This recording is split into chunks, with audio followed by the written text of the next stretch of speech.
And thank you to our board of directors for their commitment to our mission. And more especially, thank you for being with us tonight. You are our special friends, and we feel humble having you here tonight. I've been, Skip said, about 2 months into the job, and I can tell you that I have enjoyed every single day since I started. Not only the staff, the volunteers, the board of directors had made me feel welcome, but they have taken care of every single detail, so this transition is very smooth. And I just moved here about a week ago. So I'm still trying to get things together, and my wife and kids are coming just a week from today. Thank you. Thank you for the welcome. So I'm a Guatemalan. I grew up in the 1980s in a country, like Skip well said, that was going through a civil war. And not just Guatemala, we had Honduras, Nicaragua, and Guatemala going through that civil war. So you can imagine, poverty was so common that could even be considered a natural condition. And I know how bad that sounds for all of us here. But believe me, even today, for hundreds of thousands, maybe millions of Central Americans, that is something so true in their minds. Especially if you go and take the time to go to rural areas. That's what poverty is all about. I grew up in a middle-class family. I had the blessing of having, I grew up with limitations, but have a functional, stable family, which is kind of a blessing these days. I saw poverty, honestly, through the window of my car when we drove through the city in Guatemala. I couldn't understood why those people were poor and I wasn't. And as a kid, poverty made some kind of fear, made me feel some kind of fear, like something you want to be apart, take some distance. But believe me, that didn't last. And my first personal encounter with poverty was when my dad took us on a trip, about 2 hours and a half maybe to Guatemala, from Guatemala City.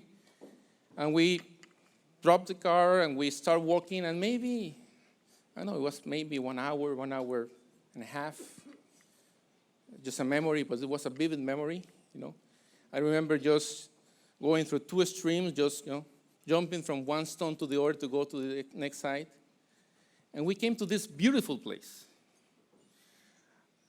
in the middle of nowhere.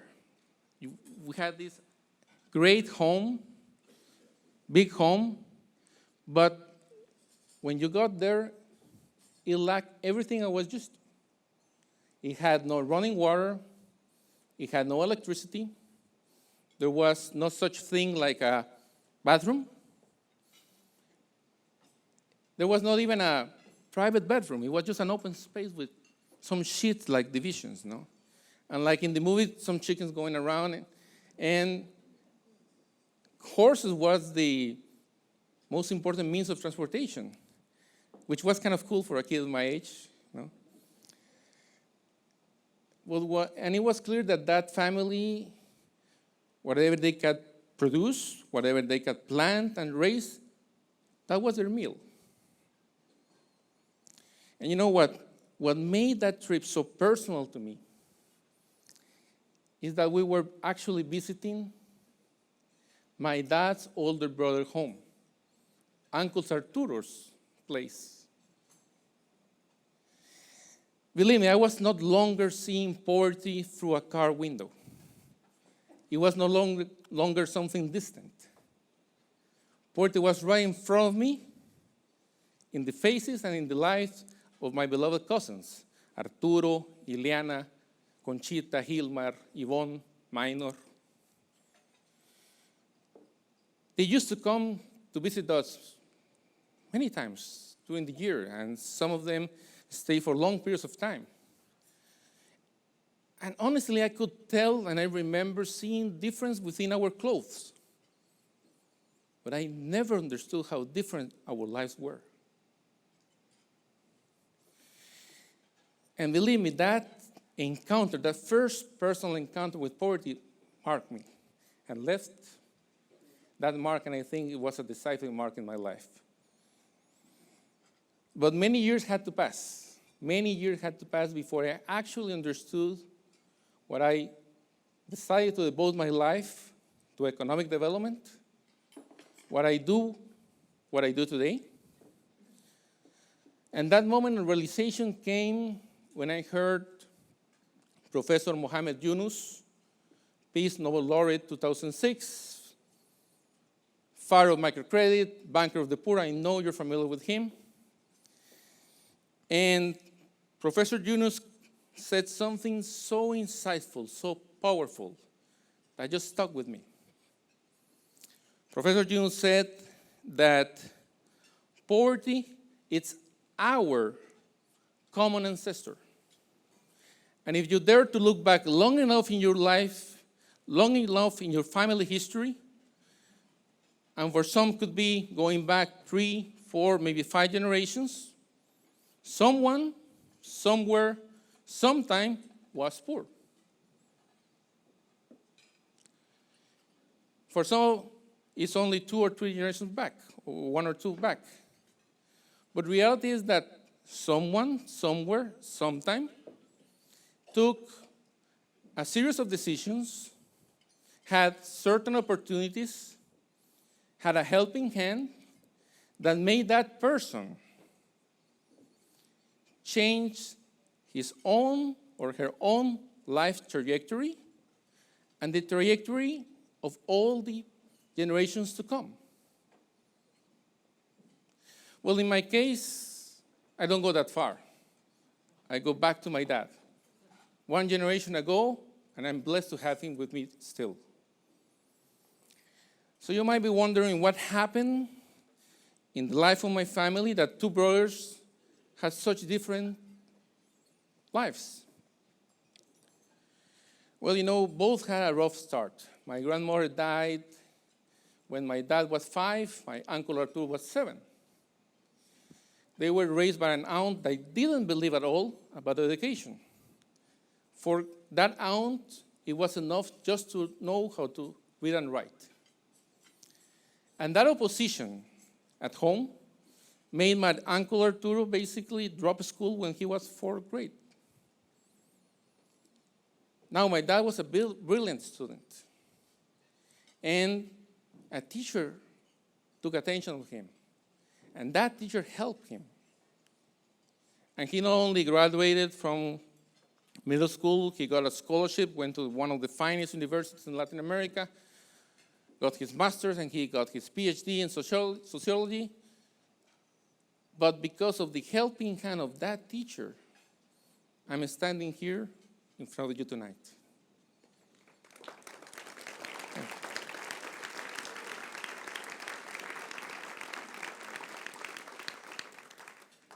And that is exactly why I decided to take the challenge of leading Agros.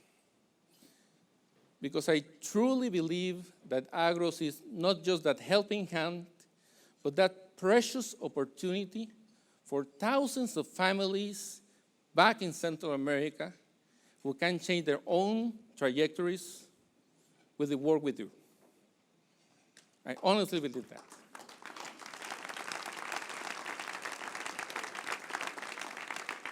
You know, I've been very blessed, and as I told you, I feel very blessed about being here with you all tonight. I have the opportunity of working for 15 years in nonprofits.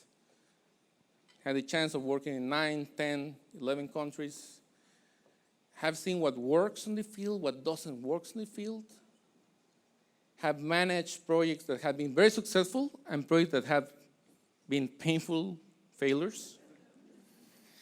But we learn from that. And reality is that it's the same with Agros. Agros is an organization that has 30+ years. We as an organization have had enormous successes. But we do have our own harvest of failures too. But we have learned, and we keep learning. But most importantly,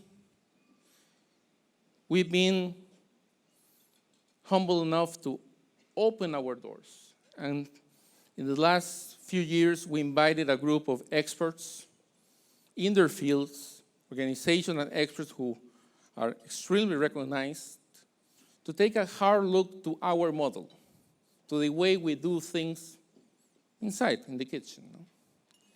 And they came with very critical feedback, with great input, and with a lot of good things that we have incorporated to our work today.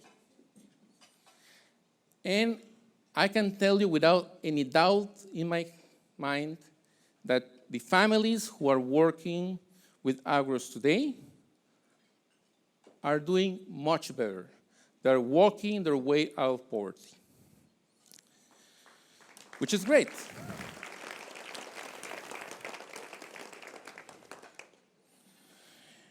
But it requires that exercise to really be critical with yourself in order to move forward.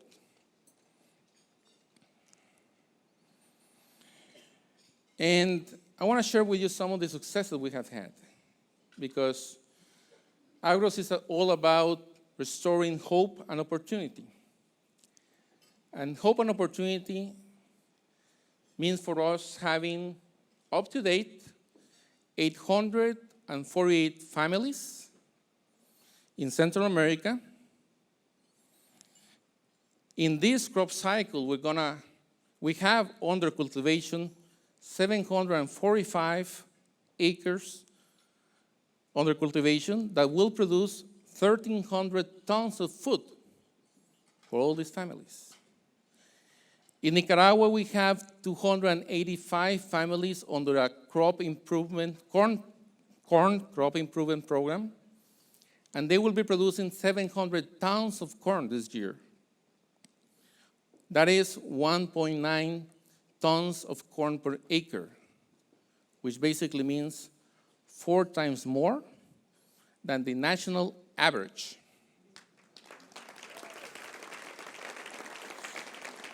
I was with some of these families 3 weeks ago. I was with farmers, who have been in the field all their lives. They've been planting corn since they were kids. And believe me, they were the most happy people I've seen. They couldn't believe that they were making that much corn in their harvest. They've been doing the same mistakes, the same things for a lifetime. And now they don't only have secure enough food supply, they have some cash for the daily needs, and will have some cash to reinvest. But Agros is not just about agriculture. We're about building vibrant communities, and we're about helping build whole human beings.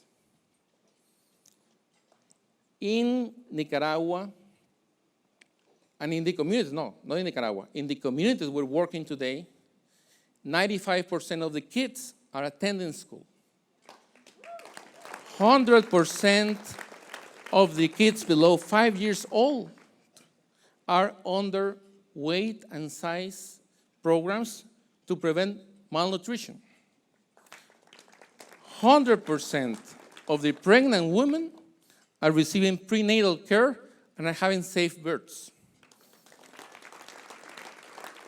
And in our newest community, in La Bendición in Nicaragua, our newest community, we're about to finish building our 16th home. Well, we have 50 more to go because we have 300 people waiting to be served. That for me is progress. And at the same time, I have to be very honest with you, that for me feels like cheating too, because I have nothing to do with that. But you know, I really feel proud about standing here in front of you and representing an organization that truly walks the talk, and truly it's about impact. And I think that's what I've been able to get, and I feel very blessed about that again.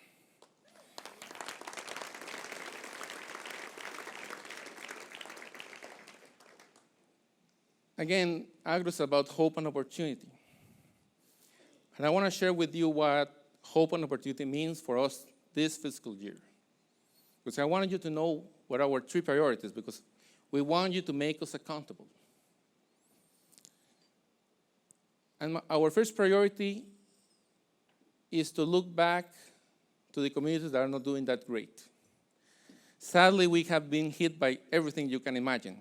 El Niño, La Niña, climate change, coffee rust.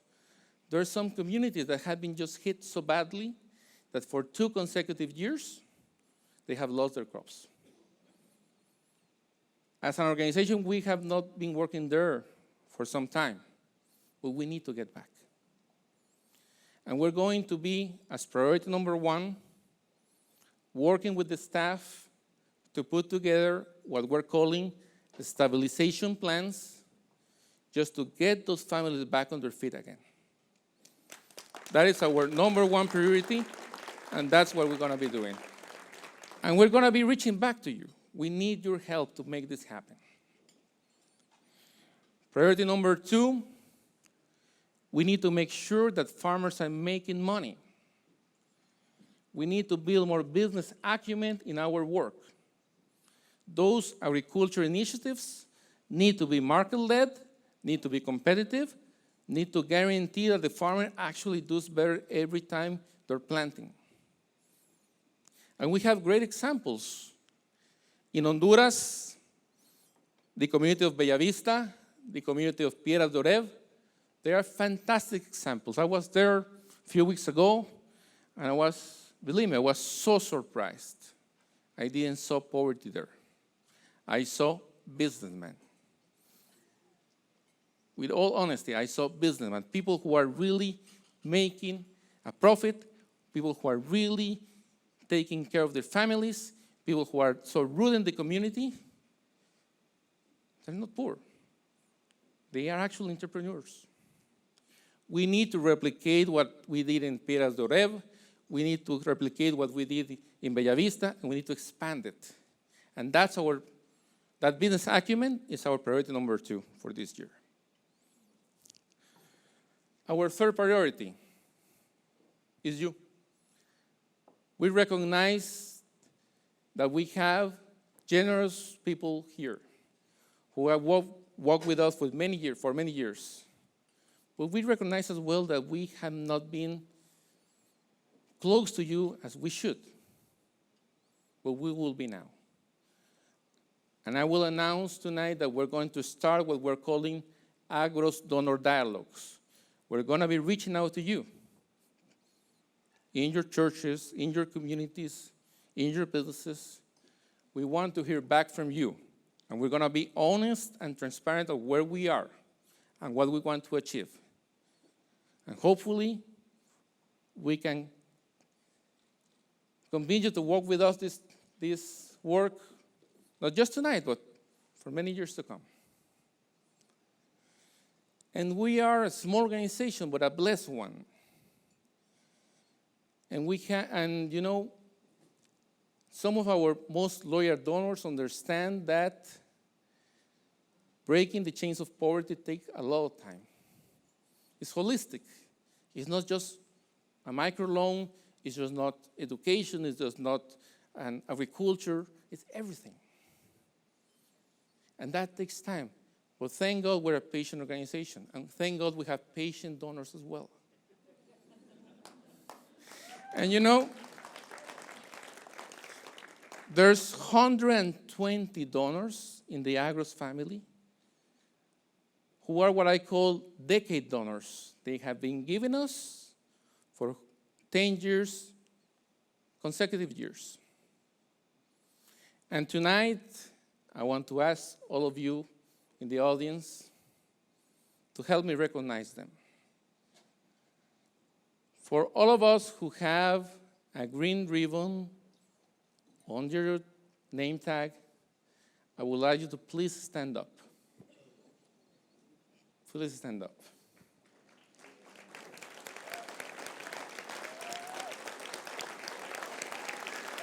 You are our decade donors. You are part of that group who has been with us, contributing for 10 years, and we truly hope that God bless you and you are with us 10 more years. Thank you for being with us tonight. You are a special part of Agros family. And I know the organizers are getting nervous because I'm taking too long. So I just want to end up saying that, you know, when you see what we do, we're not in the business of land. Land is not the business. It's not even agriculture or microcredit. We're in the business of changing behaviors. If you change behaviors, all the other things come. It's easier. And it's not the executive director who's going to change behaviors. It's our great fundraiser and development director, Andrea, or our outstanding CFO, Janet, which I don't know where she is. Right over there. Thank you, Janet, for what you do. It's the people on the field who really change behaviors. And to change behaviors, it takes two things which are really hard to get. To build trust and authentic relationships. And tonight, I want to introduce you to two of some of our best staffs, amazing staffers from the Nicaragua office, who change behaviors, who build trust, who build authentic relationships every day in their work. So for that, I invite you to enjoy a short video that will introduce you to them. Thank you very much. Buenas noches. Gracias por estar con nosotros.